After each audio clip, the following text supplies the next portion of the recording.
On va poursuivre aujourd'hui cette thématique qui a pour titre « Entrer dans la promesse ».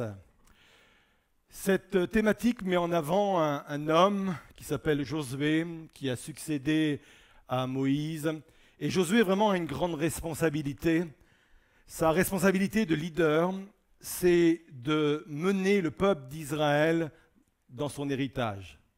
Quand on pense à cela, ne voyez pas simplement quelques centaines ou milliers de personnes qui suivent Josué et qui vont rejoindre la terre promise. On estime qu'à ce moment-là, il y avait entre 1 et 2 millions de personnes. Donc c'est une vraie population, c'est un vrai défi que Josué a devant lui, une grande responsabilité qu'il a sur ses épaules, entraîner ce million ou ces millions de personnes sur la terre promise. Il y a 15 jours de cela, on s'est aperçu que Dieu avait donné comme un fil rouge, un commandement important, et ce commandement important, c'était celui de la reconnaissance. Que vous puissiez être toujours reconnaissant, et dans l'avenir également, n'oubliez jamais d'être reconnaissant. Et vous vous souvenez, on avait profité pour faire notre culte de dédicace et c'était aussi un moment riche. La semaine dernière, nous avons vu Josué se trouvant devant le Jourdain qu'il devait traverser pour aller à la conquête du pays promis. Un Jourdain qui était en crue et nous avions vu que parfois, il semble que Dieu n'ouvre pas les portes au bon moment, pas dans des meilleures conditions. Dieu ne donne pas les promesses ou n'exauce pas les promesses, à notre avis, à notre sens, pas toujours au bon moment. Et puis nous avions vu également qu'il était nécessaire, pour rentrer dans la promesse, de se mouiller également, de mettre le pied pour prendre possession de ce que le Seigneur a pu prévoir pour chacun d'entre nous. Nous sommes aujourd'hui de l'autre côté du Jourdain et nous sommes devant la première ville impressionnante qui s'appelle Jéricho. Au premier culte, et c'est normal parce que c'est une église qui grandit régulièrement, donc il y a des âmes nouvelles régulièrement. Plusieurs ne connaissaient pas cette histoire de Jéricho. Les chrétiens, bien sûr, de longue date, connaissent cette histoire. Je pense que dans les enseignements qu'on donne aux enfants, l'histoire de Jéricho se trouve dans le top 5, forcément. J'ai grandi avec et plusieurs ici ont grandi également avec ce type d'histoire. Mais pour ceux qui ne connaissent pas l'histoire, on va lire quelques lignes.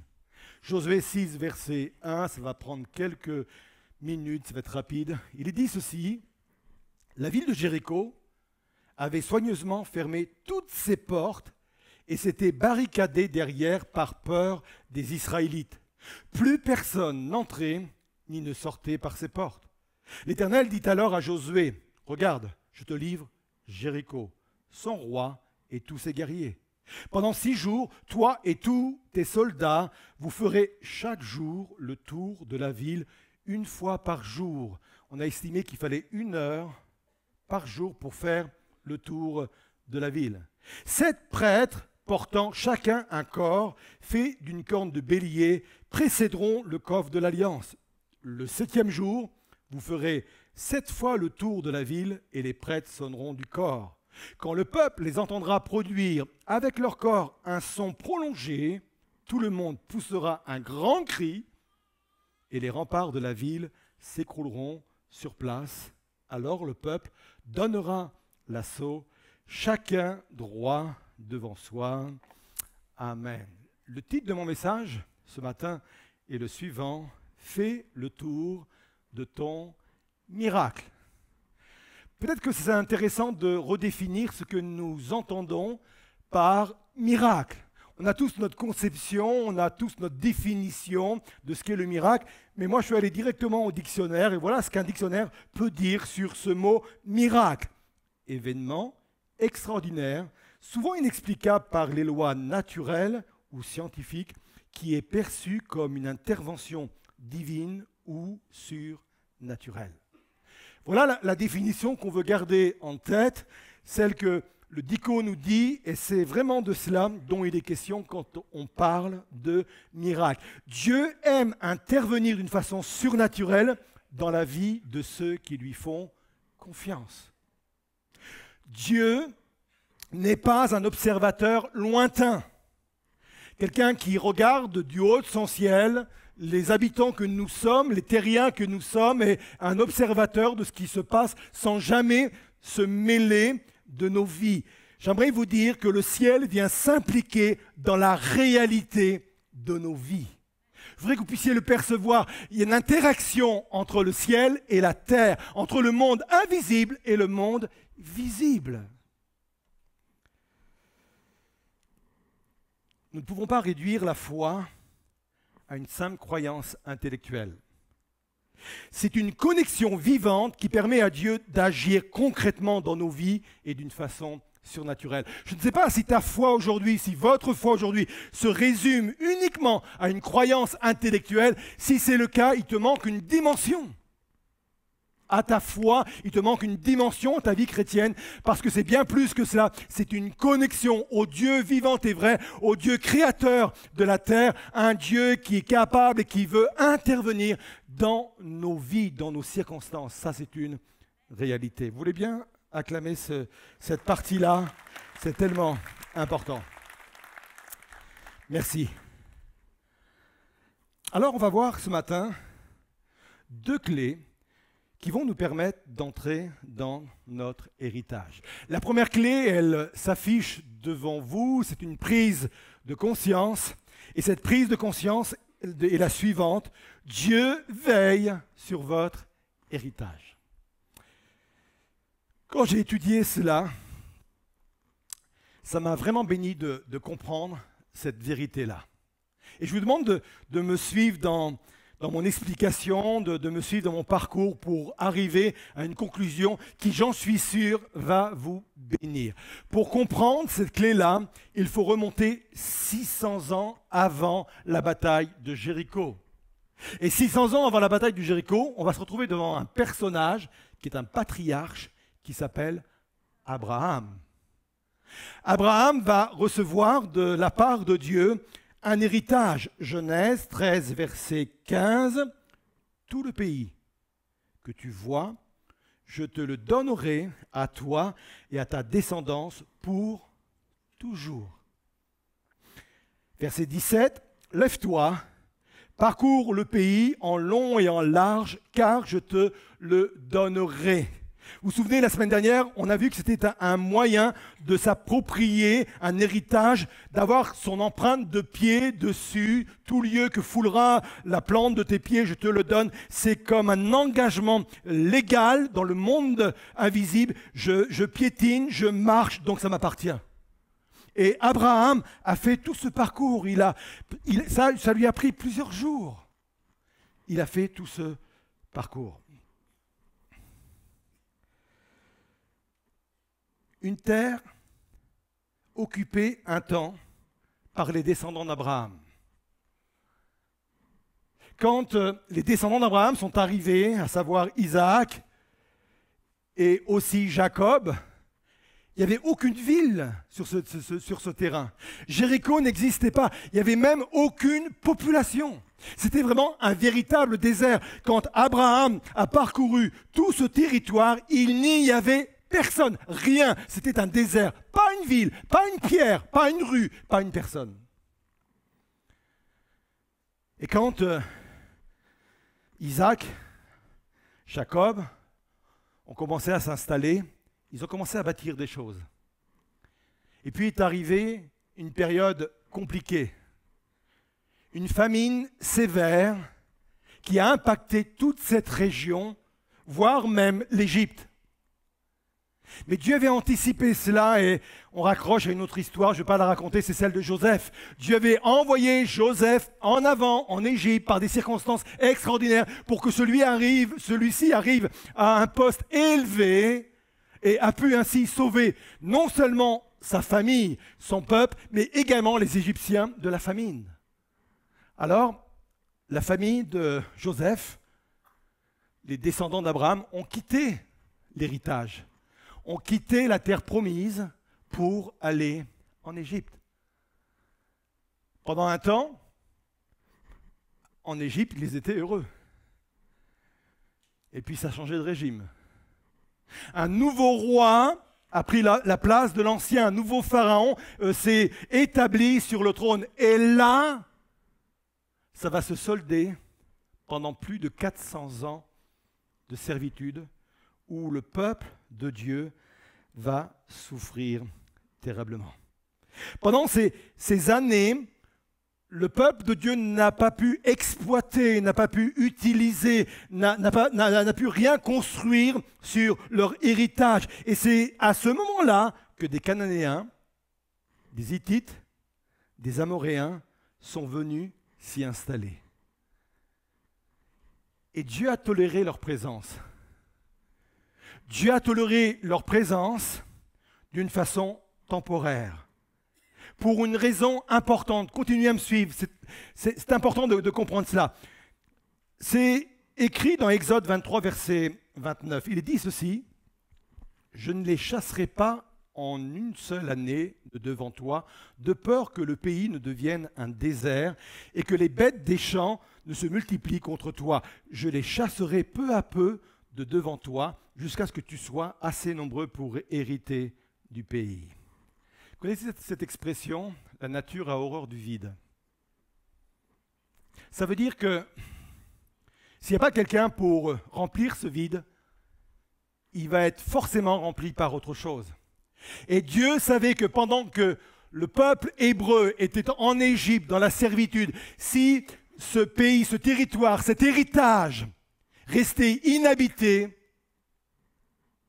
les animaux sauvages, les animaux féroces, aller prendre possession de ce lieu. Un pays vide, sans présence humaine, pas de culture, pas d'entretien, c'est la désertification assurée. Donc Dieu a permis. Dieu a pris soin de l'héritage du peuple hébreu. Dieu prend soin de votre héritage. Ce qu'il fait au niveau d'une nation, il le fait également à l'échelle d'une vie. Peut-être que Dieu a placé dans nos vies des promesses, peut-être des promesses certaines qu'on a reçues au travers de la Bible, mais parfois, ces promesses-là prennent une autre forme. Ça peut venir comme des aspirations. Ça peut venir comme des impressions sous forme d'intuition. Je sais que dans ma vie, beaucoup de promesses, d'héritage de Dieu ont commencé par des impressions, des intuitions qui ont commencé à grandir en moi. Et peut-être que quelqu'un ici a comme intuition, comme impression que quelque chose de grand va se passer dans sa vie, sur le plan spirituel, sur le plan matériel, sur le plan professionnel, sur le plan familial. Bref, on peut grandir avec ce type d'héritage sur nos vies.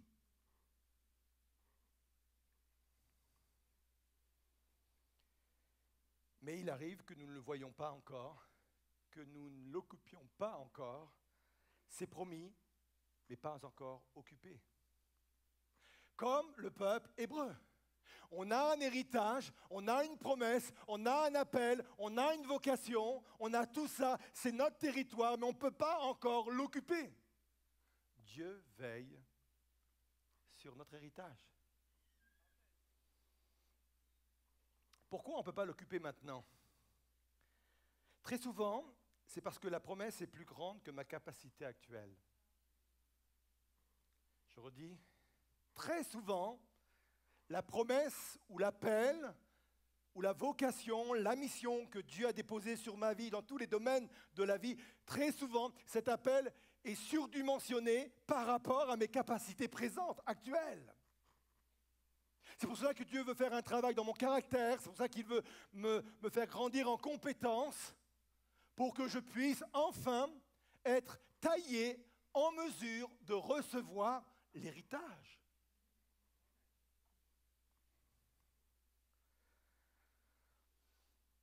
Parfois, comme pour le peuple hébreu, quelqu'un d'autre possède notre héritage.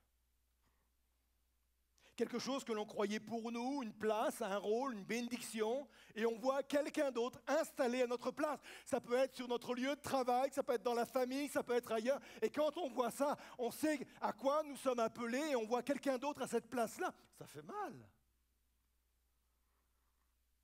Je pense que le peuple hébreu savait que leur territoire était occupé par d'autres peuples. Ça a dû leur faire mal.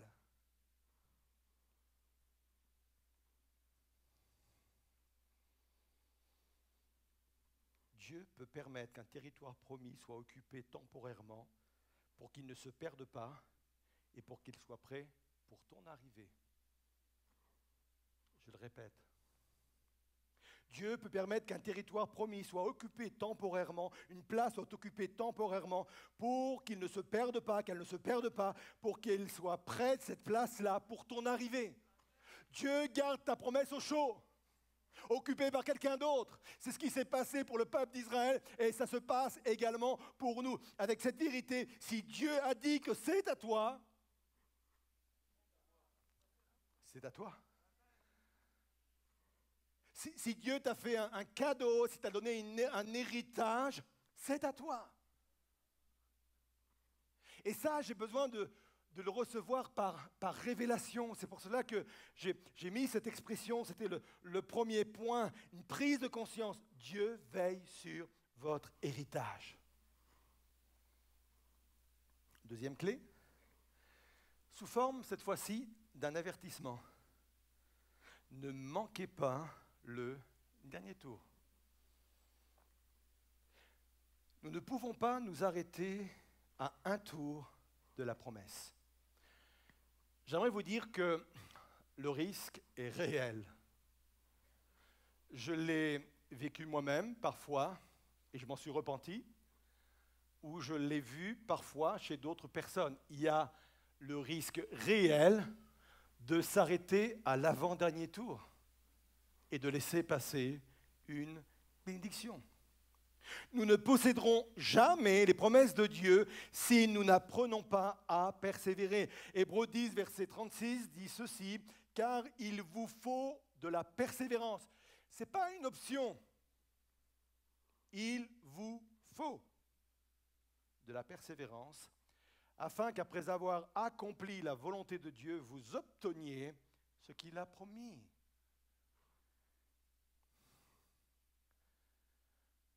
La foi est nécessaire, mais ne suffit pas. La foi peut inspirer la persévérance. Surtout quand on a foi, on est convaincu que ça vient de Dieu et que c'est pour nous. Ça peut inspirer la persévérance, mais pas toujours. La foi, à elle seule, ne suffit pas. La Bible dit qu'il faut conjuguer foi et persévérance. Allez jusqu'au bout. Ne t'arrête pas avant le dernier tour. Deux choses peuvent saper la persévérance. Un, le manque de perspective.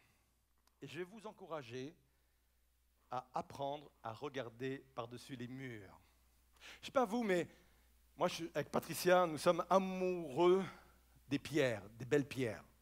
Et quand on voit une belle bâtisse, une belle maison, on ne peut pas s'empêcher de s'arrêter pour regarder. Et il y a certaines bâtisses qui sont cachées derrière des grands murs.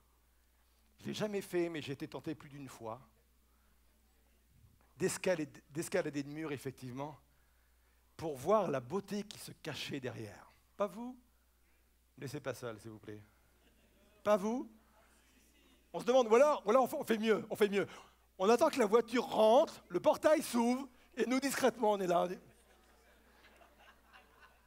On l'a fait, non? Bah oui, tous des pêcheurs, là, hein?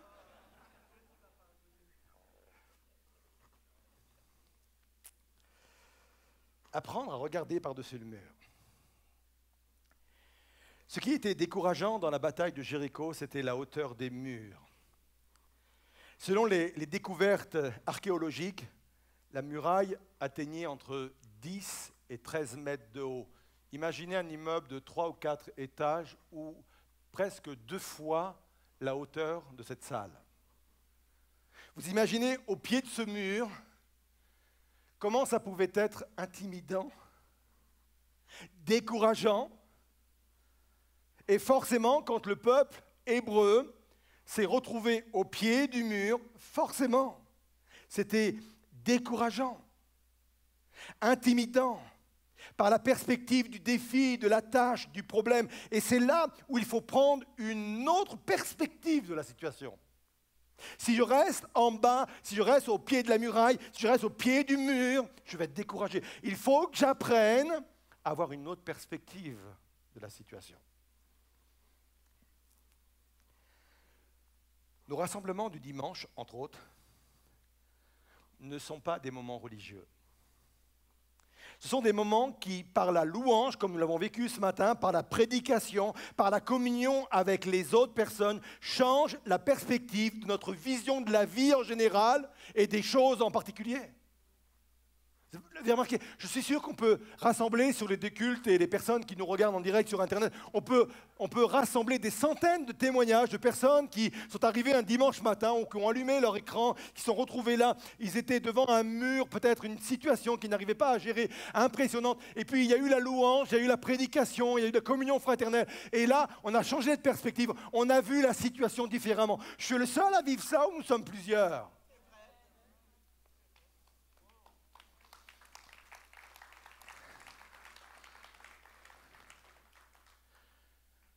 C'est bien le dimanche, mais il reste les autres jours de la semaine. Je vous ai souvent encouragé à avoir votre moment d'intimité avec le Seigneur, parce que c'est aussi un moment pour prendre de la perspective, pour prendre de la hauteur.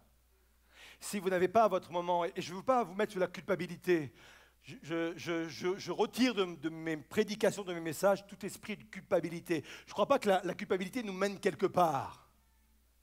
La conviction, oui, nous mène quelque part, y compris la conviction de péché, mais pas la culpabilité. Je fais la différence entre les deux. Sans vous mettre sous la culpabilité, j'aimerais vous encourager. Ayez votre moment avec Dieu chaque jour. Chaque jour. C'est peut-être un défi pour quelqu'un, même si c'est 10 minutes, un quart d'heure, 20 minutes ou plus, chaque jour.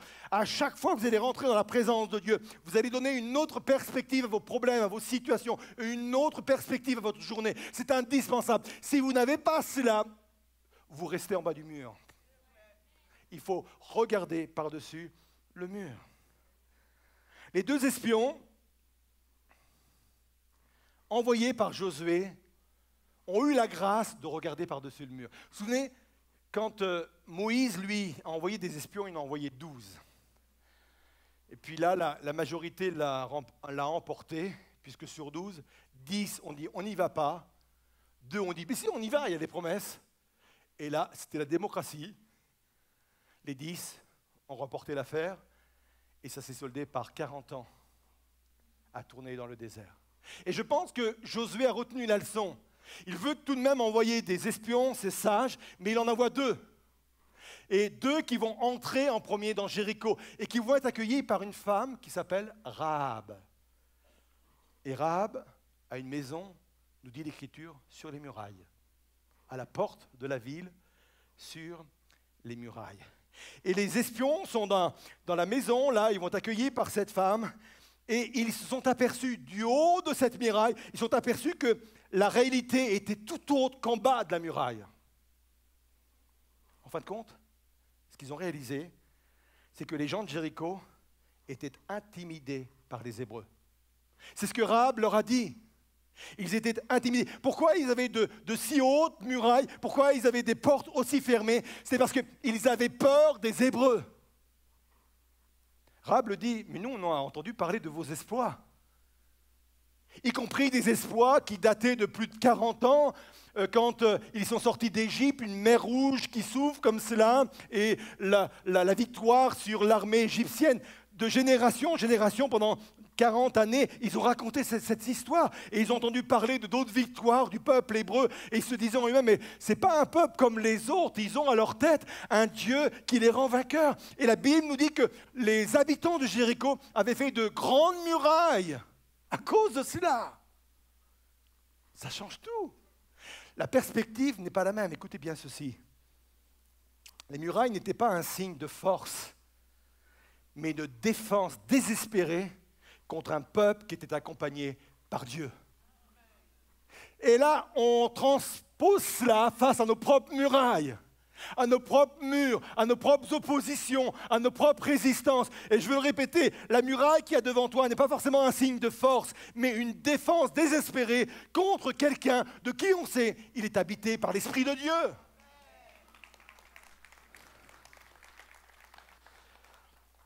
tu peux être confronté à une résistance. Tu le prends comme un signe de force, mais en réalité, c'est une défense désespérée. Change ton regard, change ta perspective, sinon tu vas rester dans le découragement. Deuxième chose qui peut saper la persévérance, c'est le manque de progression. Vous imaginez, rien ne bouge pendant 6 jours. Pendant 1 heure, ils font le tour de la ville et peut-être qu'au bout de la première journée, ils vont commencer à scruter la muraille en disant « Ah, peut-être qu'il y a une petite fissure qui commence à apparaître. » Ou alors peut-être qu'il y a une pierre qui est en train de se détacher, mais rien ne se passe. Deuxième jour, pareil. Et je suis sûr que peut-être certains sont approchés du joint. Tu ne crois pas que par rapport à hier, le joint, là, il a bougé un peu? Mais c'est hyper décourageant quand vous travaillez. Moi, personnellement, je suis prêt à travailler dur, j'ai aucun problème. Mais j'ai besoin que mon travail, l'évolution, la progression de mon travail se voit. Moi, j'aime le soir quand je rentre chez moi en me disant « Waouh, aujourd'hui on est efficace ». Je ne suis pas le seul. C'est encourageant, c'est nécessaire, ça vous booste, ça vous propulse de dire voilà, demain on y retourne et puis ouais, c'est vrai que c'est fatigant, oui, c'est compliqué, mais au moins on a du résultat. 5e jour, toujours rien. 6e jour, toujours rien. D'autant, et ça, c'est quelque chose qui a échappé à plusieurs. Le peuple hébreu ne savait pas combien de tours et combien de jours il devait tourner autour de la muraille. Relisez attentivement le texte. Le texte qu'on a lu, en fin de compte, c'est une conversation entre Dieu et Josué. Josué a le plan global, total. Lui, il sait exactement que chaque jour, pendant 6 jours, le peuple doit faire une fois le tour et rentre à la maison. Lui, il le sait. Et il sait également que le 7e jour, il doit faire 6 tours, et le 7e tour, c'est là où tout va s'écrouler. Lui, il le sait.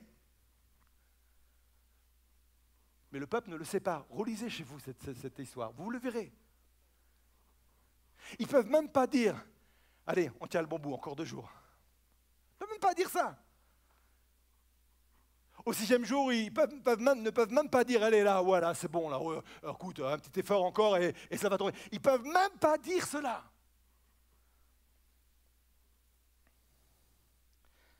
Josué voulait apprendre au peuple à obéir sans condition. Et leur apprendre la dépendance totale de Dieu, en Dieu.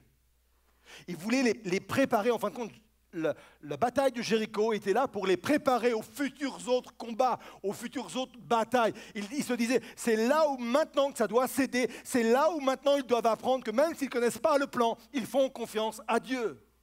En fin de compte, je réalise qu'avant que la muraille de Jéricho tombe, il fallait qu'il y ait des murailles intérieures qui tombent. Vous savez, pendant 400 ans et un peu plus, dans la servitude, on construit des murailles intérieures. Des schémas de pensée, des réactions, des émotions. C'est normal, c'est naturel.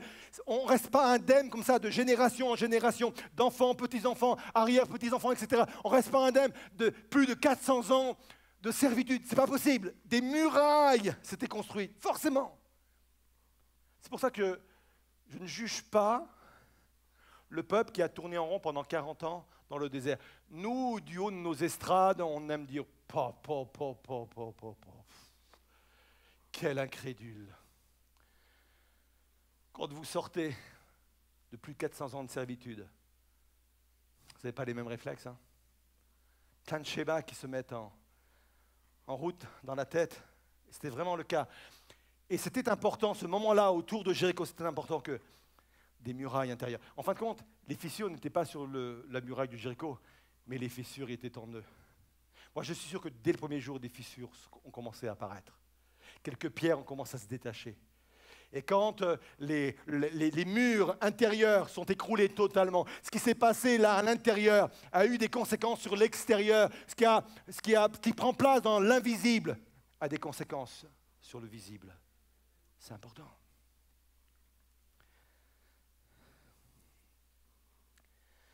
Combien ont abandonné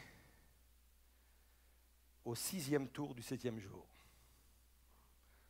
D'où mon titre. Fais le tour de ton miracle.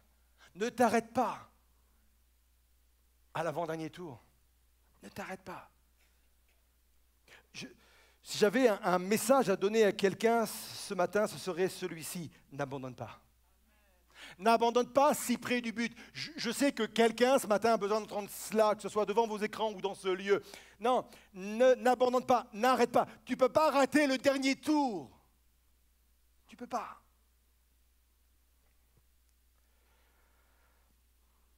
Je vais conclure. On va revenir à un verset de notre texte initial, Josué 6, verset 2.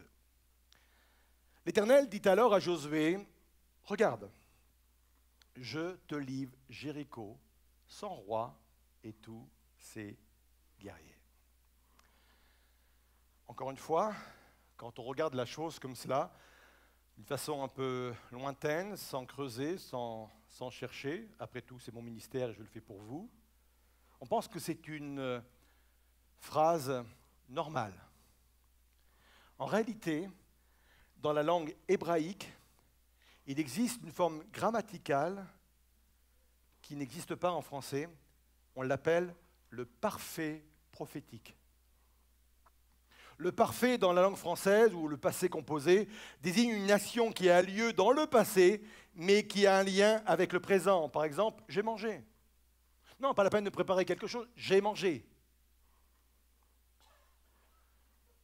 Dans la Bible, à plusieurs reprises, il y a cette figure grammaticale qui est le parfait prophétique et qui sert à souligner la certitude d'un avenir annoncé par Dieu, présenté comme si elle était déjà accomplie à cause de sa certitude ou de la puissance de la prophétie ou de la promesse, parce que cette promesse a été donnée par un Dieu qui fait ce qu'il dit. Un parfait prophétique. Quelle que soit ta promesse, Dieu a employé cette forme grammaticale. Quelle que soit ta promesse.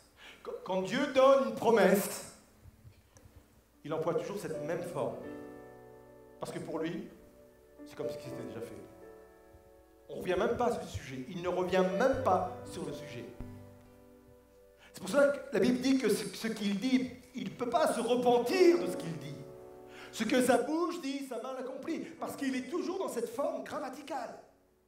Toujours.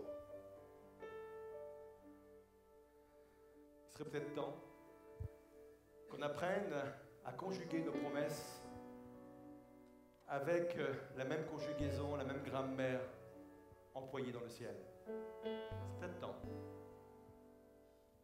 n'y a pas de place pour le doute. Il n'y a pas de place pour on ne sait jamais. Si Dieu l'a dit, il l'a dit. Il le fera. Et je veux entrer dans mon héritage. Je veux entrer dans ma promesse. Je voudrais vous inviter à vous lever à votre place, là où vous êtes. Je ne vais pas faire d'appel en vous invitant sur le devant, mais je vous appelle à un moment d'introspection où on va se placer devant le Seigneur. Parce que je crois qu'au travers de cette prédication, Dieu, par le Saint-Esprit, est venu vous chercher d'une façon concrète et précise. Avec cette vérité que Dieu veille sur ton héritage.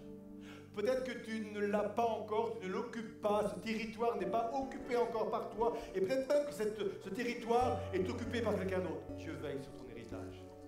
Il en prend soin, même au travers des personnes qui ont pris ta place, il en prend soin.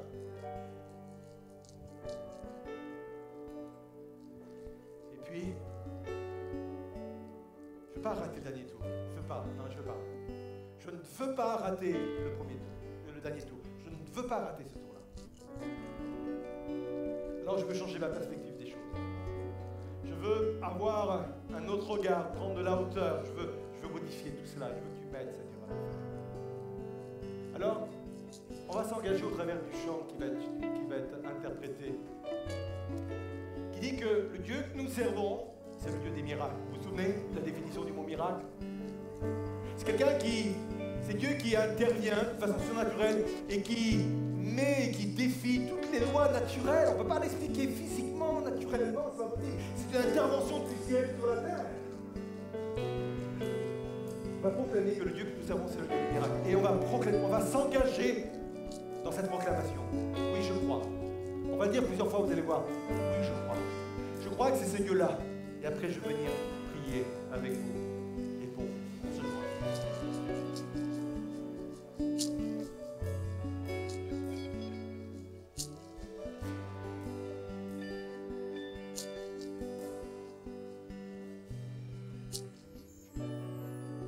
Le Dieu qui peut rendre la vue est présent tout autour de moi, présent tout autour de moi.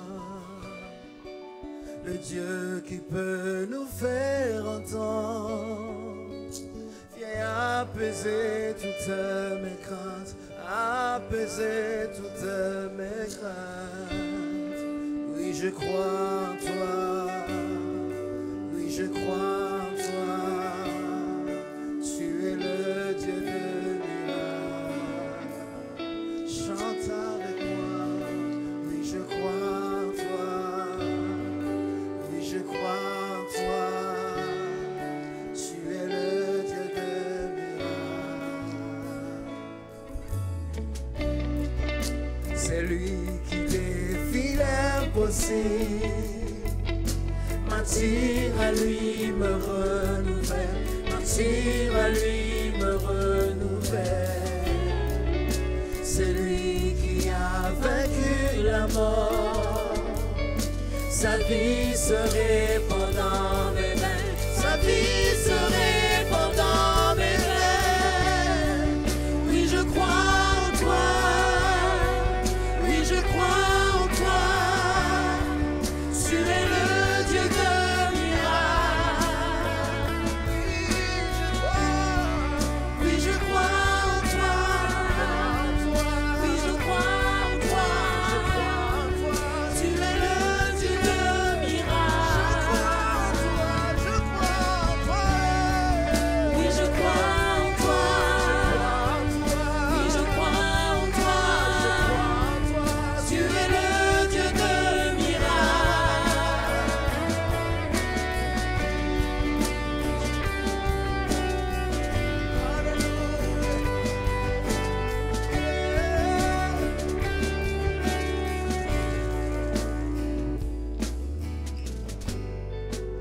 Tu es de toute éternité, mon Dieu puissant ressuscité. Tu es celui qui donne la vie, tu es le Dieu de miracles, tu es le Dieu de miracles, tu es de toute éternité, tu es de toute éternité. Mon Dieu puissant ressuscité, tu es celui qui donne vie, tu es le Dieu de miracles, tu es le Dieu de miracles, tu es de toute éternité, tu es de toute éternité.